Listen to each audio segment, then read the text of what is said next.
The first part of the activity is writing down what your concerns are. And then you can then prioritize the concerns, red being a very high priority, yellow being the next level of priority, and then blue.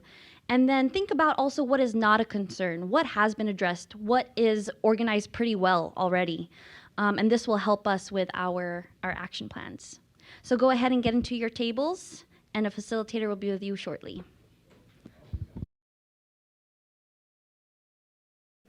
All right, so now we're going to move on to the second part of the activity.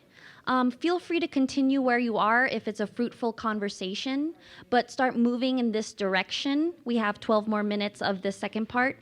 And this direction would be, how would you address or mitigate the concerns you just listed? And this would really help us create an action plan. Okay, so this is with group number 1, and we started just kind of brainstorming concerns. The first one we came up was timely and accurate information during an incident and how that information gets disseminated to the public. Another concern was being cut off from medical services and supply lines to bring services and things up to the valley. Limited access to the Ojai Valley for evacuation purposes, traffic, and all those kind of issues that I think manifested during the Thomas incident. We have a concern is ability to set up shelters. And I learned here that we no longer have an active Red Cross chapter in our community, and that we are dependent upon. Is that correct, or do you? Yeah, and I hooked up with Nancy, but it worked. My understanding is that they But come it has from to like be reinvigorated Camarillo. because it's not happening. Okay, right now I guess they're Camarillo's kind of handling our area, which is a Right. concern if when you look at access up into the community. And so, being a self-resilient, resilient community, we need to be able to take care of ourselves. So that was kind of interesting. Insurance. Availability and cost. Another one is loss of power, internet, cell services, all those kind of things that we depend upon to be able to communicate and, and live in a community after the fire goes through. So, let's see.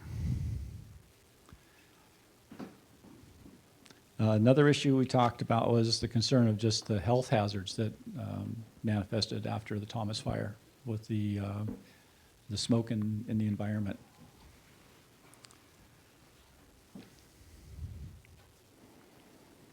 Some of the things that worked and didn't work. Apparently there was a problem with our community's AM station during the Thomas fire to be able to get information out, which kind of begs the question, how many people have access to AM radios anymore? I don't think my car has one. But I have Sirius XM, satellite radio. And then another one was permit process for rebuilding. That's a concern as well. How to mitigate, we kind of got started on that. There's a lot of information that we have that there's a lot of different information sources, and people kind of use their own sources to collect information. And so it seems like we need somebody or a city or somebody to like collect or evaluate this information that's being, reported, and like somehow try to validate it or whatever, and then put out a information stream that is like been kind of validated and In real time. in real time. Right. Yeah. So Like fast. that's not easy. No. With regards to the limited access, look at maybe like creating like a prioritization or pre-designated evacuation zones, so that instead of just like, okay, everybody evacuate, we can, based on the hazard of whatever the incident is, we can like evacuate in somewhat of an orderly manner, create certain evacuation zones that, if you're in zone 1 or 2, evacuate now, that kind of thing. So try not to overwhelm our limited access. That's a really good idea. hardening our infrastructure, like our cell towers, our power, those kind of things.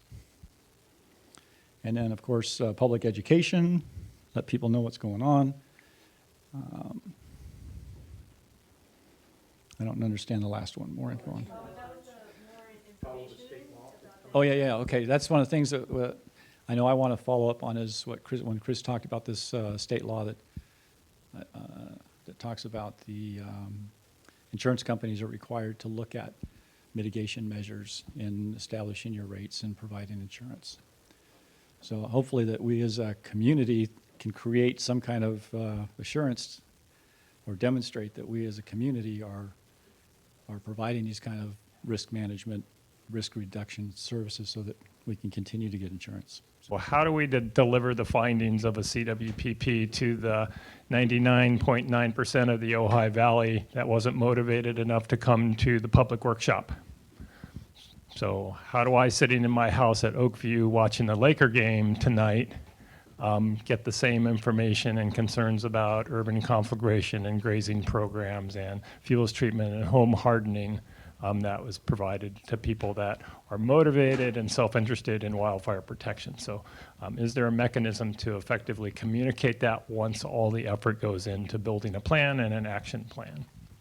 And there was a little bit of conversation about some of the most reputable deliverers of that information aren't us as contractors, probably aren't the Ojai Valley Fire Safe Council, but Ventura County Fire Department. They have built credibility through the years in this community as a source of information. So is there a way to pony on with the county to deliver the findings of the CWPP to the people that actually live in the Ojai Valley?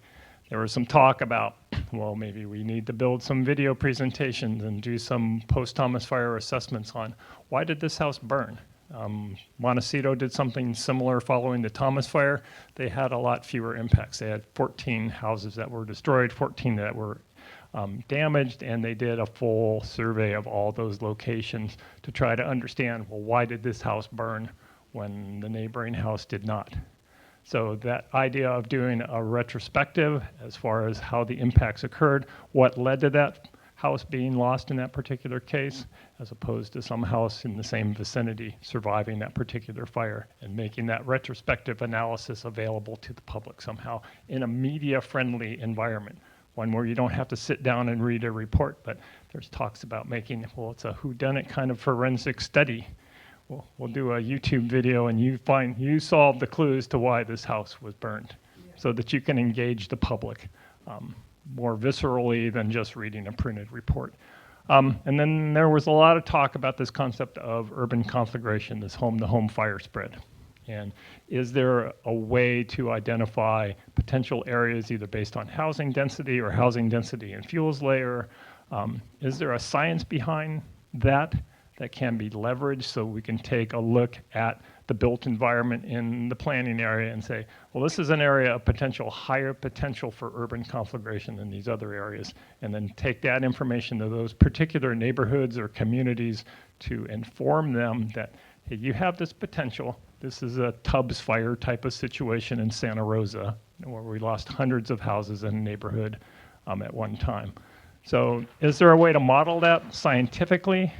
And if there is that information communicatable to the public?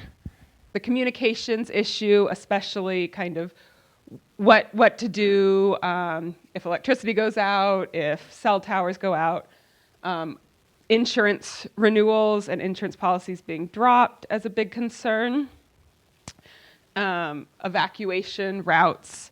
I think this is later, but also questions about knowing where to go in the case of an evacuation.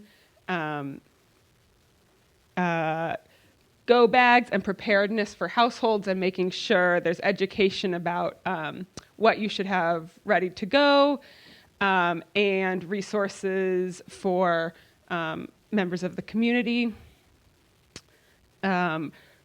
Reinvigorating the CERT program in conjunction with sort of wildfire communication and preparedness. Information about knowing that home inspections are available and kind of making sure people know that's available, but especially kind of resources for available contractors and how to find if there are contractors who will actually undertake this work that gets identified during an assessment was identified as a big gap currently. Parcel preparation, and also kind of related to that, this element of how to motivate neighbors to undertake mitigation actions on their own property that's going to impact, overhanging trees and impact neighbors and so on. Okay.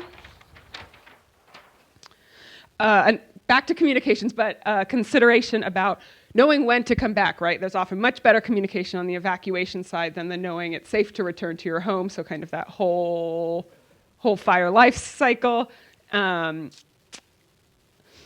So the communications and information sharing largely not working. Goats working hard, working well. And a new Ojai disaster guide, kind of as some information about evacuations. And then some specific actions, door knocking, I think both in terms of evacuation and knowing something's going on, but also ahead of time in terms of awareness about, hey, come get your property assessed and actions undertaken. Block parties as a potential avenue for that sort of neighborhood collaboration.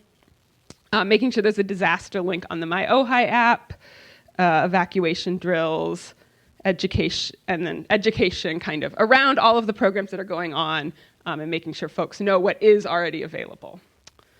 So thank you.